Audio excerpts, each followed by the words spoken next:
Hello and welcome. नमस्कार विद्यार्थी मित्रांनो, मी मनोहर भोळे आपल्या राजमुद्रा अकॅडमीच्या ट्रस्टेड प्लॅटफॉर्मवर तुमचं सर्वांचं स्वागत करतो. एक कथा घेऊन आलोय आज, पण वास्तविक 3 नवीन PSI. एक वास्तविक पण आपल्याला खूप काही शिकण्यासारखी या 3 जणांची कथा. आताच PSIचा रिझल्ट लागला.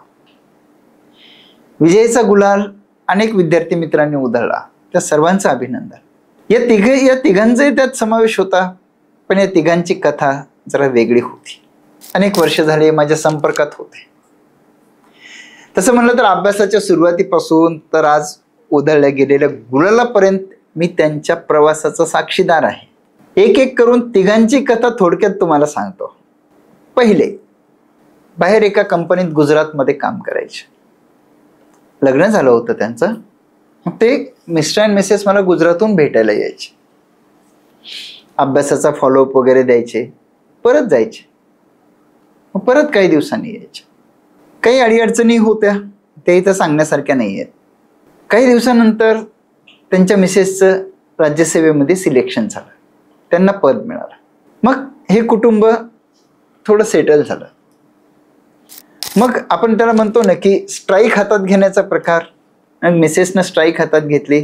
मिस्टरांना सांगितलं आता तुम्ही अभ्यास करा. त्यांनी अभ्यास केला. पण असं नाही की लगेच त्यांचं सिलेक्शन झालं. बरेच दिवस गेले, परत वर्ष गेले, काही वर्ष गेले. आय थिंक 3-4 वर्ष गेले. कधी प्रिलिम्स पास, मेन्स पास, परत कुठेतरी प्रॉब्लेम्स, परत बाहेर. हा स्पर्धा परीक्षा सापशिडीचा खेळ आहे, तुम्हाला तर माहिती आहे सर्वांना.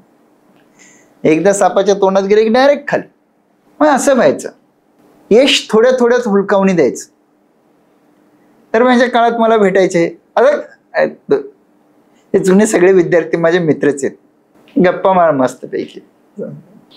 मला काही थोडासा पावला वेळ असलं की मी फोन करून बोलून घ्यायचं. यांनाही बोलवायचं. या सर मग अभ्यासाच्या गप्पा व्हायच्या, इकडच्या तिकडच्या गप्पा व्हायच्या. मी फक्त एवढंच म्हणायचं की keep going.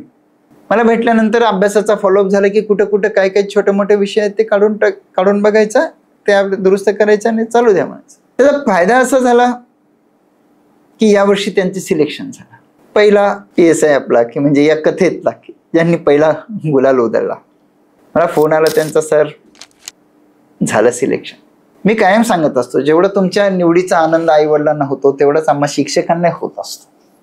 Because we are your family members. बघा, तेवढ्या दुरून ते कंपनीत काम करायचे, यायचे जायचे, प्रवास चालू ठेवला. नंतर मिसेस सेटल झाल्यानंतर आता यांचे सिलेक्शन झालं. पहिली कथा बाजूला ठेवू. दुसरी कथा, कोविडच्या अगोदर एका मित्राने फोन केला होता. अगोदरच ते भेटायचे मला. मग कोविडमध्ये वगैरे अभ्यास सोडून दिला. त्यांचा मोबाईल नंबर खूप भारी आहे, म्हणजे माझ्याकडे सेव्ह नसून सुद्धा ते असं मला ते लगेच लक्षात आहे. मी म्हणायचं हा बोल दादा. बरेच वर्ष अभ्यास केला. अगोदर राज्यसेवेचा अभ्यास केला. सिलेक्शन झालं नाही, कुठं कमी जास्त व्हायचं, हे व्हायचं. कोविडच्या काळात तर अभ्यासच सोडून दिला. मग आता सर मला अभ्यासच नाही करायचं. ती परिस्थिती कोविडची तशी झाली होती. मग कोविड नंतर परत त्यांनी मला एकदा कॉन्टॅक्ट केला. बघा आता कोविडला 3-4 वर्ष झाले ना. कॉन्टॅक्ट केला म्हणे की सर मला भेटायचं. मी पुणे ऑफिसमध्ये त्यांना भेटलो की म्हणलं आपण सांगण्यापेक्षा समोरच्या कोणी येणं कधी चांगलं असतं. सर मला अभ्यास सुरू करायचा. डन, चलो. मग आपली प्रक्रिया, अभ्यास केलेल्या पुस्तकांची यादी एका ठिकाणी लिहायला लावली. अभ्यासाच्या समस्या एका ठिकाणी लिहायला लावल्या. आणि आता नेमकं काय करायचं, वैयक्तिक समस्या आणि ते काय करायचं ते लिहून काढ.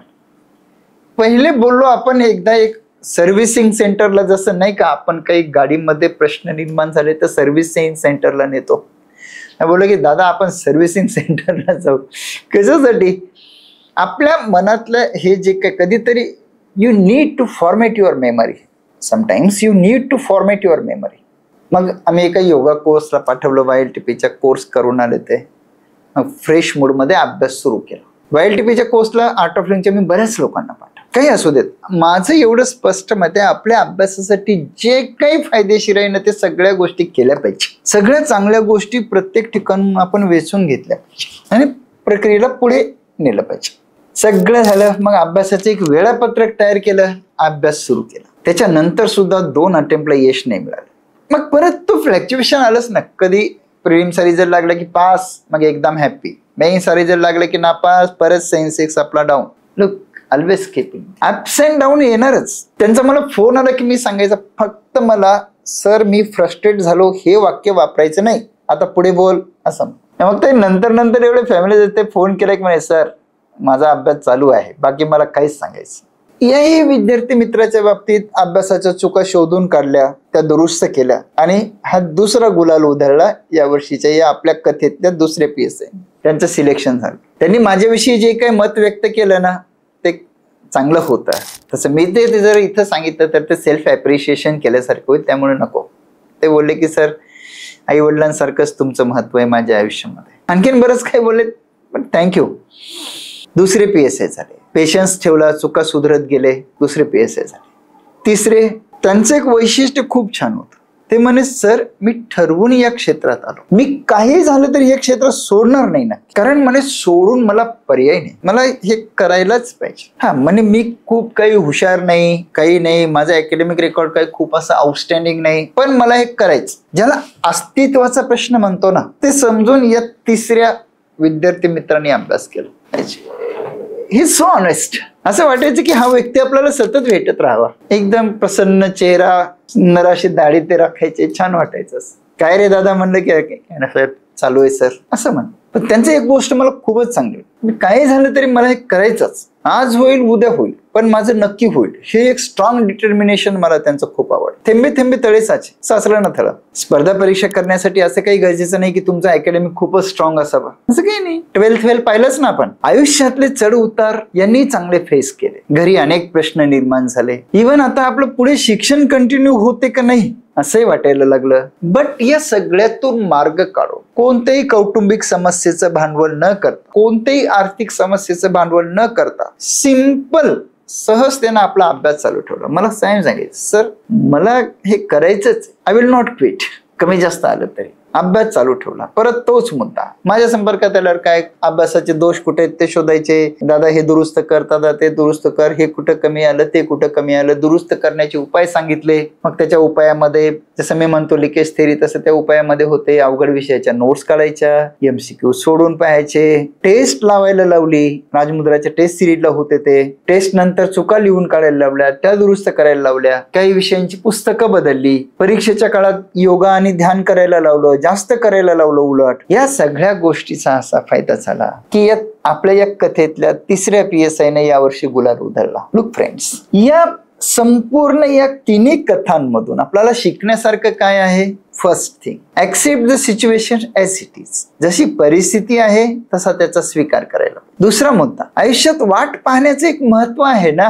आयुष्यात वाट पाहण्याचं महत्व आहे, चांगल्या गोष्टीला वेळ द्यायलाच पाहिजे. दुसरा मुद्दा शिकला. तिसरा मुद्दा, मिनिट न मिनिट अभ्यासासाठी वापरू, आपल्या अभ्यासाच्या उणीवा दूर करत जाणं. लिकेज थेरी, मिनिट न मिनिट अभ्यासासाठी वापरून आपल्या उणीवा दूर करत जाणं. हे प्रॉब्लेम होता मागच्या परीक्षेत. चुका करणं हा मानवी स्वभाव आहे, चुका होणं हा मानवी स्वभाव आहे, पण त्याच परत करणं हे मात्र चूक आहे. ते करत गेले, ते स्वतःच्या चुकांमधून शिकत गेले. काही जण प्रवास सोडू इच्छित होते, तर एक जण म्हणत होते की अजिबात सोडणार नाही. काय होते बघा, वेगवेगळ्या आपल्याला इथं वेगवेगळे पात्र बघायला मिळाले याच्यात. काही जणांना सोडून द्यायचं होतं बट ते बाउन्स बॅक झाले, काही जणांना सोडायचंच नव्हतं, त्यांचंही सिलेक्शन. मी कायम म्हणत असतो पोरांनो, you just stick to wicket, runs will come automatically. आता जे आयुष्याचं स्वप्न पाहिलं होतं ते असं कुठेतरी मी छान वाचलं होते.